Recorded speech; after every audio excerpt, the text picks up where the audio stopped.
Why did you let him kill me?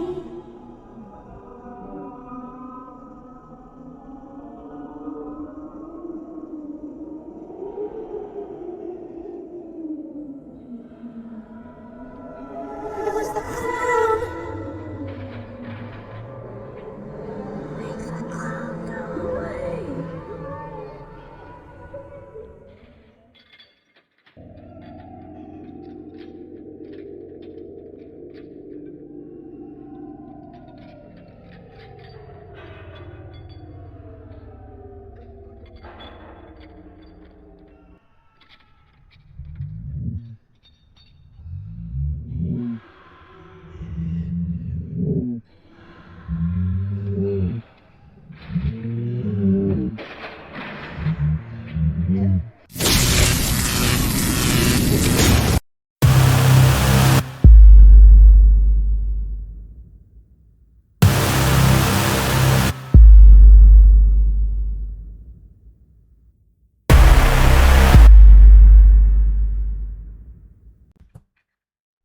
Николай Иванович Костров не любил ночь.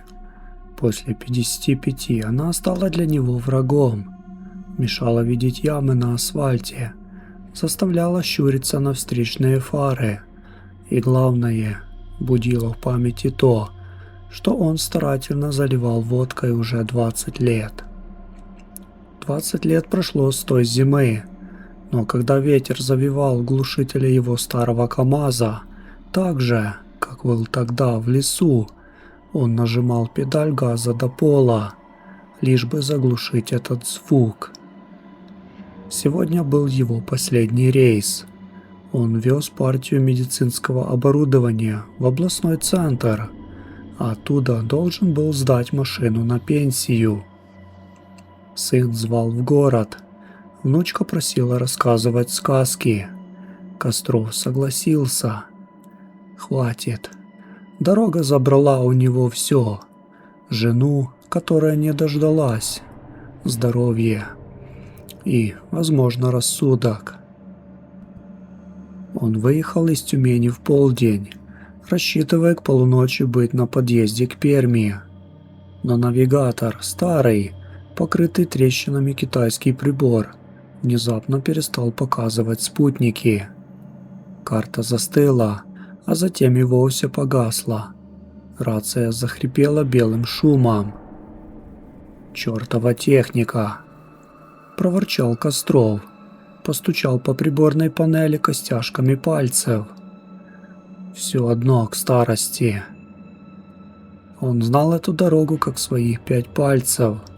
300 километров прямой, как стрела трассы М-35. Через лес, болото и забытые богом деревеньки. За 20 лет он проехал ее 1000 раз.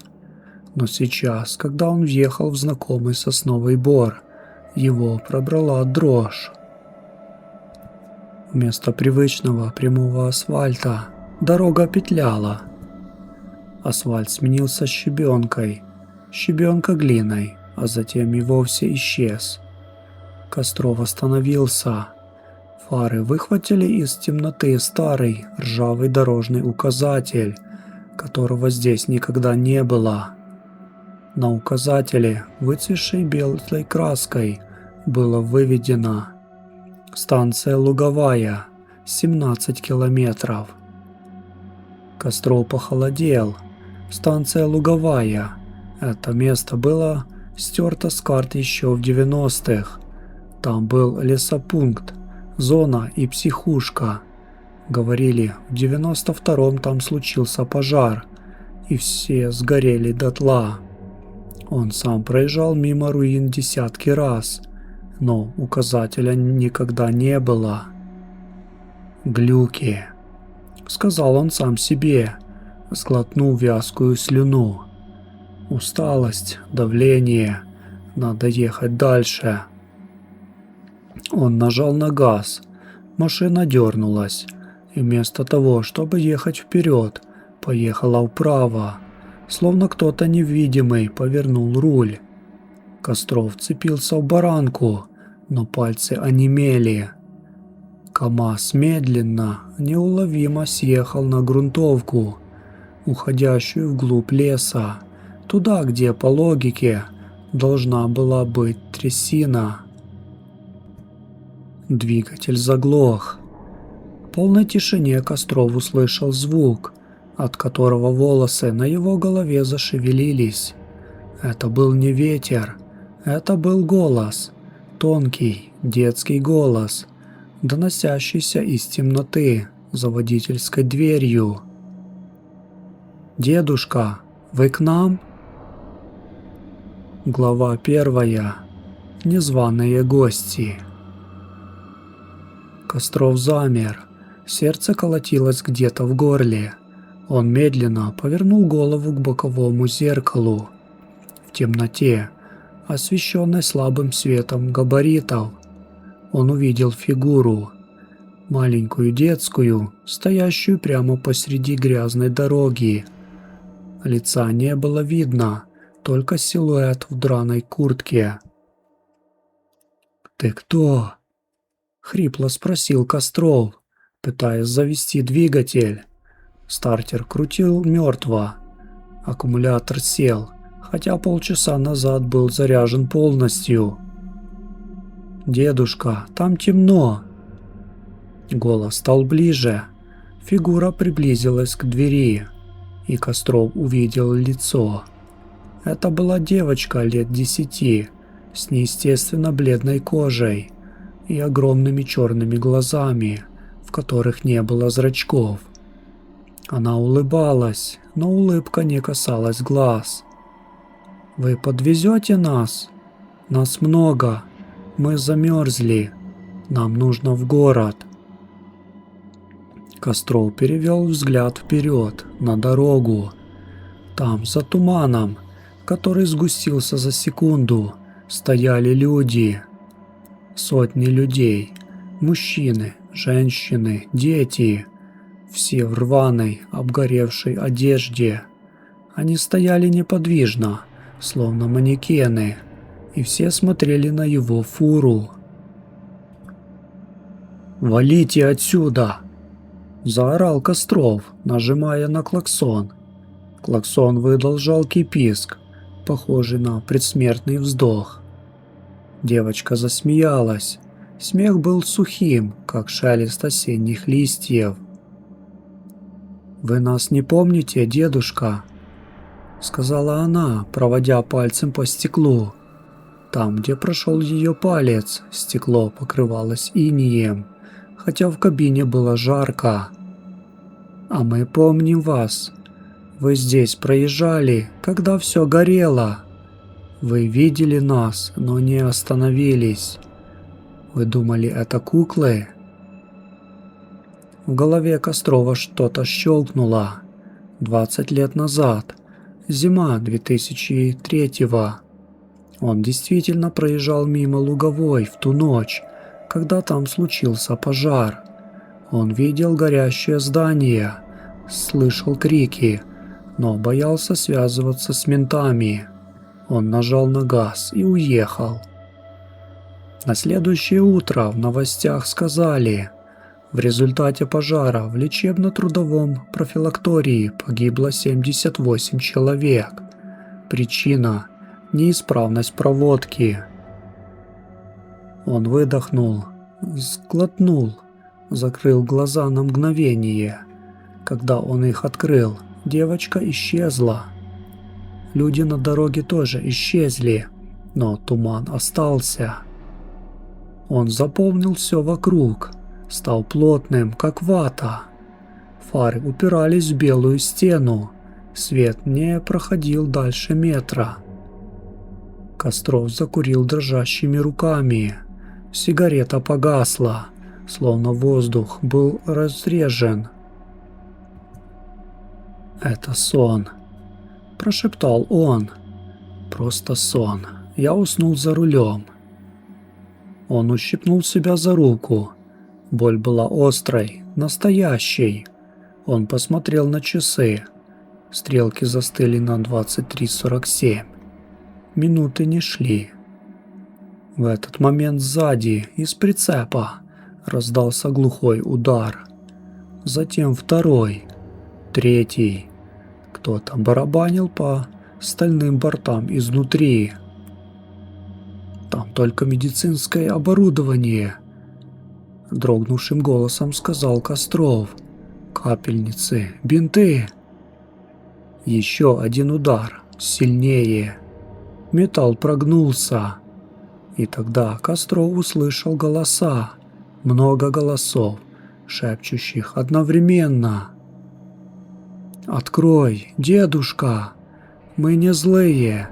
Мы просто хотим лечиться. У нас ожоги. Нам больно. Очень больно». Он не выдержал. Он выскочил из кабины, захлопнул дверь и побежал. Но бежать было некуда. Туман окутал его, и через 3 шага он потерял ориентацию в пространстве. Ноги увязли в вязкой грязи, которая пахла гарью и сладкой гнилью. Он остановился, переводя дух. Вокруг была абсолютная тишина, ни ветра, ни звуков леса, только его собственное дыхание, слишком громкое и хриплое. «Есть тут кто?» — крикнул он в пустоту. Туман колыхнулся, и из него, как из воды, вышла фигура. Мужчина, высокий, в длинном черном пальто, с неестественно прямой спиной. Лица не было, вместо него была гладкая, как яйцо, серая кожа. Он остановился в метре от Кострова и наклонил голову, словно прислушиваясь. «Николай Иванович», — произнес он голосом, в котором не было эмоций, — «вы нарушили маршрут, вы заехали в запретную зону». «Кто ты?» — прошептал Костров, пятясь назад. «Я смотритель», — ответил человек без лица. «Мы здесь храним тех, кто не дошел до города, тех, кто застрял между жизнью и смертью. Вы помните их? Они не помнят себя, только боль и запах бензина от вашей фуры». Человек без лица поднял руку, и Костров увидел, что она прозрачная, как стекло. Внутри руки вместо костей светились тонкие золотые нити, образующие сложный узор. «Что вам нужно?» — выдавил из себя Костров. «Деньги? У меня есть 5000. «Нам не нужны деньги», — перебил его смотритель. «Нам нужна память. Вы единственный, кто помнит их живыми, помнит их лица, имена, голоса. Ваша память — это единственная дверь, через которую они могут уйти отсюда навсегда. Но вы не помните, вы бежали». Костров закрыл глаза. В его голове, словно на старой кинопленке, начали всплывать картинки. Тот день. Он остановился на обочине, чтобы проверить колесо. Ветер дул со стороны луговой, и он услышал детский плач. Он подошел к ограждению, увидел сквозь дым фигуры у ворот, которые пытались открыть запертую калитку. Их было много, они кричали, но он испугался и уехал. «Я не мог помочь», – прошептал Костров. «Там было опасно, горело». «Вы просто не захотели», – ответил смотритель. «И теперь они будут ждать вас каждый раз, когда вы проедете здесь. Но сегодня вы проехали последний раз, поэтому выбор прост. Вы останетесь здесь, с ними, навсегда. Или вы отдадите им свою память, и они смогут уйти. А вы вернетесь в свой мир, пустым, как этот туман».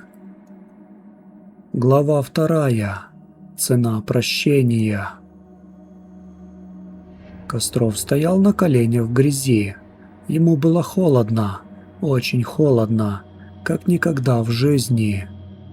Он думал о сыне, о внучке, о том, как они ждут его с тортом на день рождения.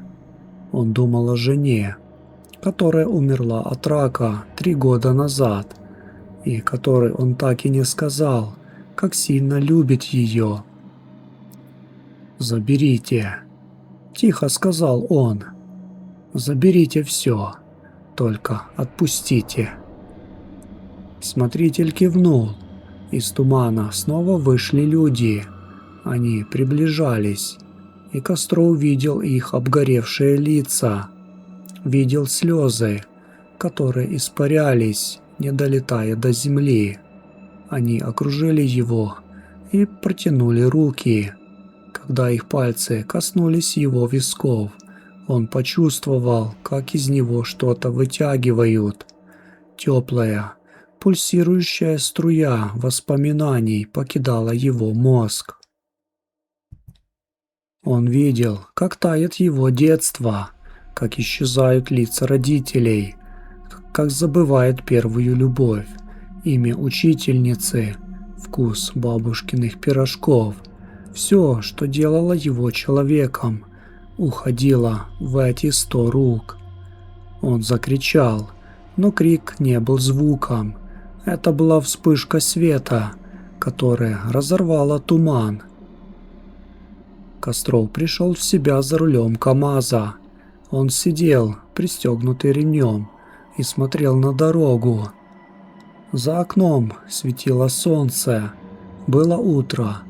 Навигатор показывал, что он находится на трассе М-35 в 10 километрах от Перми. Он выдохнул. Все в порядке. Просто страшный сон, вызванный переутомлением. Он улыбнулся и потянулся за кружкой с остывшим чаем. Но рука замерла на полпути. Он не помнил, куда едет. Он посмотрел на документы, фото в водительском удостоверении, его лицо, но он не узнавал себя. Человек с экрана смотрел на него чужим, безразличным взглядом. Костров открыл бардачок. Там лежала фотография. Женщина и ребенок. Красивая, с добрыми глазами. Ребенок смешной, с оттопыренными ушами. «Кто это?» – прошептал он. Имя не приходило. Вообще ничего не приходило. Все, что было до сегодняшнего утра, исчезло, стерто белым шумом. Он знал только одно. Он старый дальнобойщик, который везет груз. Он знал маршрут на автомате, знал, как переключать скорости. Но он не знал, как зовут его жену, не знал, помнит ли его кто-нибудь в городе. Он был чистым листом бумаги. Он выехал на трассу. Справа пронесся указатель, который он видел 1000 раз. На нем было написано «Станция Луговая, 17 километров». Костров вздрогнул, но не понял почему. Он просто нажал на газ и поехал дальше. В кабине вентиляции вдруг загудело. И оттуда повеяло запахом гари. Костров поморщился, открыл окно, но ветер, ворвавшийся в кабину, принес с собой тонкий детский шепот. «Спасибо, дедушка! Мы уходим. Теперь ваша очередь ждать». Он оглянулся. Сзади в прицепе было тихо. Он выглянул в зеркало заднего вида. На обочине у самого леса стояла маленькая девочка в белом платье.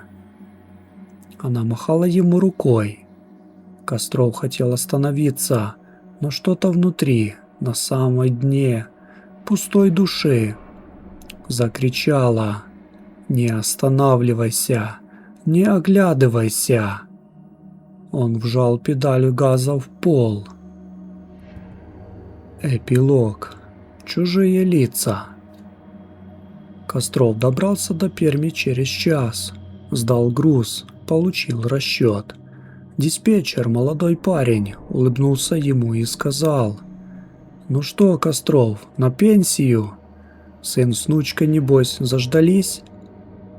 Костров посмотрел на парня пустыми глазами. «Сын?» – переспросил он. «У меня есть сын?» Диспетчер нахмурился. «Шутите, что ли, Николай Иванович? Сын ваш, Сергей, звонил вчера, спрашивал, как доехали. Внучка, Светка, у вас там, бредите вы, что ли?» Костров покачал головой. Он не помнил никакого Сергея, не помнил Светку. Он просто вышел на улицу, сел на лавочку у ворот автобазы и уставился в одну точку. Прохожие смотрели на него с жалостью.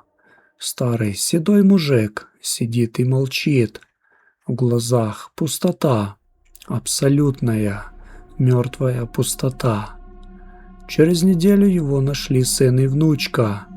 Они плакали, обнимали его, звали папой и дедушкой, но Костров не реагировал. Он только смотрел на них и чувствовал, как где-то глубоко внутри, в том месте, где раньше жила память, пульсирует холод. Он слышал их голоса, но не понимал слов. Он видел их лица, но это были лица чужих людей. Вечером, когда семья ушла, он подошел к окну. За стеклом начинал сгущаться туман, и в этом тумане он увидел их. Сотни фигур, стоящих на краю двора, и маленькую девочку без зрачков. Она улыбалась ему. «Мы теперь всегда будем рядом, дедушка», – прошептал ветер. «Ты отдал нам свою жизнь, но мы не можем уйти. Мы и есть ты». Костров закрыл глаза. На его лице застыла странная, неестественная улыбка, точно такая же, как у той девочки. Он понял, они не взяли его память, они сделали из его памяти свой дом. Теперь он – живой архив станции Луговая. И пока он дышит, они будут существовать. Он отошел от окна, включил старый приемник. Вместо музыки оттуда раздался треск, а затем голос диктора, который повторял одно и то же. «Внимание! В связи с аварийной ситуацией на трассе М-35 движение перекрыто. Приносим извинения за неудобства». Костров выключил приемник. Он знал, трасса не была перекрыта. Это радиоволны просто несли голоса тех, кто, как и он, застрял между мирами. Он лег на диван, подложив руки под голову, и уставился в потолок. За окном туман становился все гуще. Он заполнял комнату, просачиваясь сквозь щели. Костров не сопротивлялся. Он просто ждал. Чего? Он не помнил. Но в глубине его пустого сердца, там, где когда-то был страх, теперь была только бесконечная, холодная тишина, которую уже нечем было заполнить. И в этой тишине раздавался детский смех. Он будет длиться вечно, или пока кто-то другой, какой-нибудь старый дальнобойщик, такой же уставший, как он сам, не свернет на ту самую грунтовку, не заглохнет в ночи, не увидит указатель «Луговая, 17 километров» и не услышит в темноте: «Дедушка, вы к нам?» Круг замкнулся, и он будет повторяться снова и снова. потому что на этой трассе, как и в жизни, нет случайных поворотов. Есть только те, кто помнит, и те, кто забыл, и те, кто застрял между ними.